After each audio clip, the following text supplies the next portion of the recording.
ito ang identity ng execration. When you hear execration, maiisip mo agad mga setup, mga flashy plays, mga minamama ang kalaban, kumbaga. And it is going to be a Bane, ladies and gentlemen. We are going to see Faramis Bane being executed dito sa ating playoffs. Ito yung mga teams na makikita natin na may plano, sinusunod ang plano, at doon sila nananalo.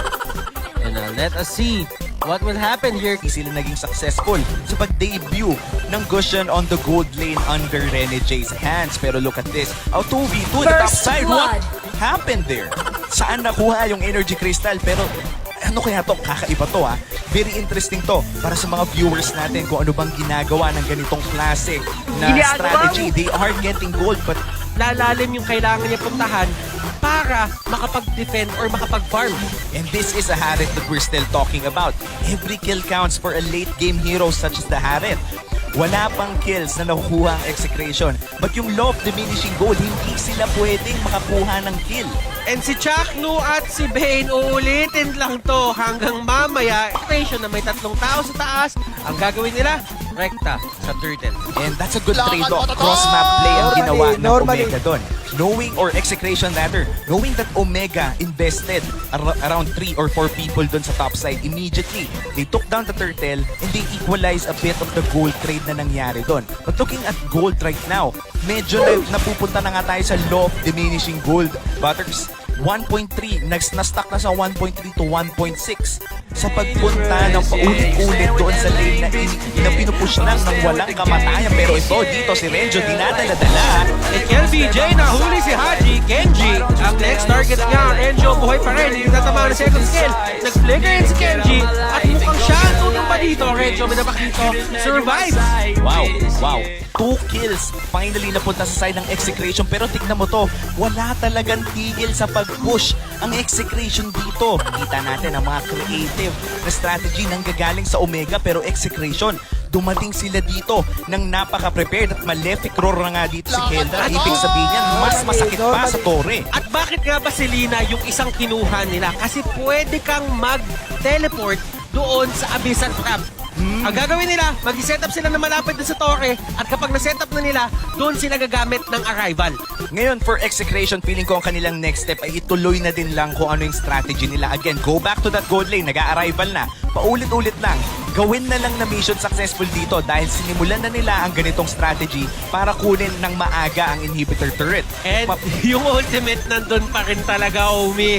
Walang Hindi nila katapusan. mapigilan, walang katapusan.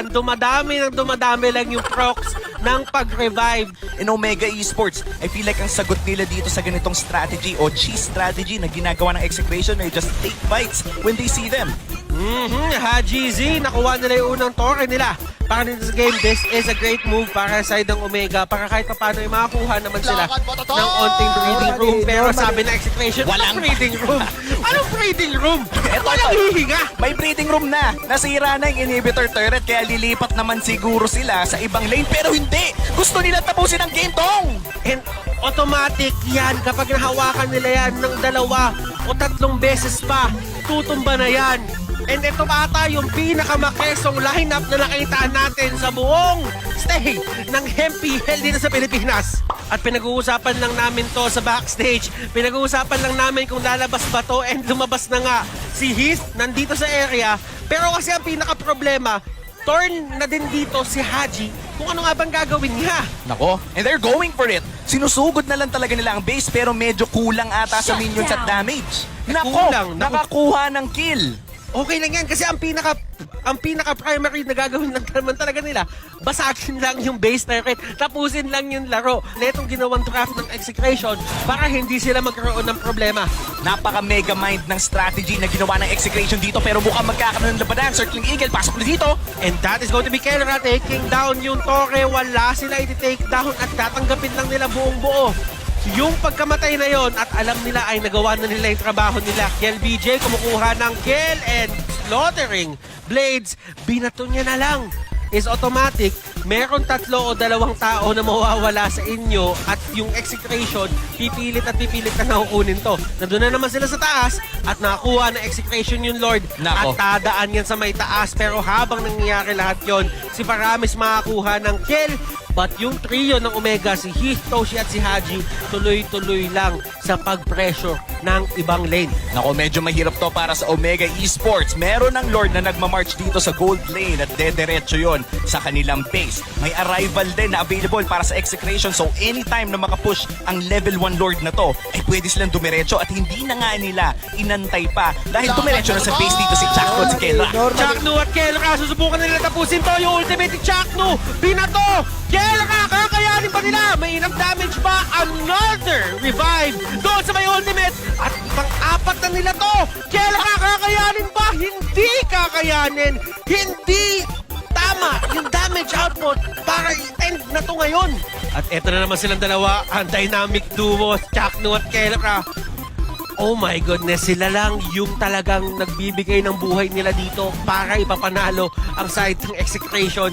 And Execration, napapanindigan nila tong strategy na to na ginagawa nila na well. And look at this, yung mga items nila, may Blade of Despair, may Malefic Roar, meron siyang may blades dito para for the extra, alam mo yon, for the extra damage output.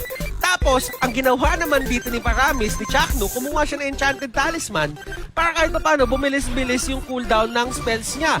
Eto, Max. Oh no, Renzo, medyo delikado siya dito. Hindi niya kaya ang 2v1 pero susugod na siya sa base stars. Ito na ata yun. At eto ang pagtakbo. Tignan natin kung kakayanin. Na-stun nila at lahat. Kelras nila live. At isa na lang. Kakayanin Isang to! kakit! Chakno! Hindi pa rin kaya! Oh my God! Ah! Grabe! Anong nangyayari sa MPL?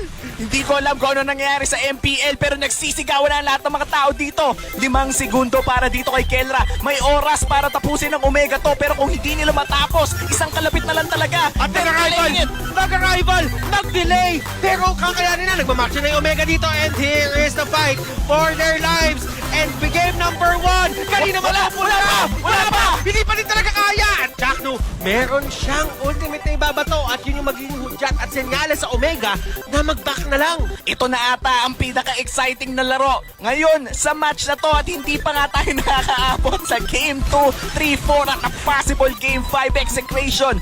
Bringing out a strategy na hindi pa nakikita dito sa playoffs. Kinakatakutan na siguro to ng Omega dahil palapit na ng palapit ang arrival timers. LBJ, pumasok sa may pinakalikod para huliin si Hajizi. Pana hindi tatama, Toshi and the others. Chakno, Chakno. Nakakaya ba si Chakno dito pero masyado ata maaga kasi wala namang minion yung side ng Omega. And look at this. Napabak na naman nila pero si Kelra! Nandun! Sabay! Taas! Si Kelra! Oh my club! Tinapos ng Execration Game 1 goes to the boys in blue. And this winning moment is brought to you by Oppo A94. How do you live your life at full speed? Tinatapos ko po yung game ng 14 minutes lang. Grabe yun, Butters. First game na nakita natin ang strategy na ganun klase at pinanalo pa nila. So far, stat-wise 100% ang win rate ng ganong strategy sa MPL. And hindi ko alam na makikita natin to ngayon, ladies and gentlemen, but it is what it is.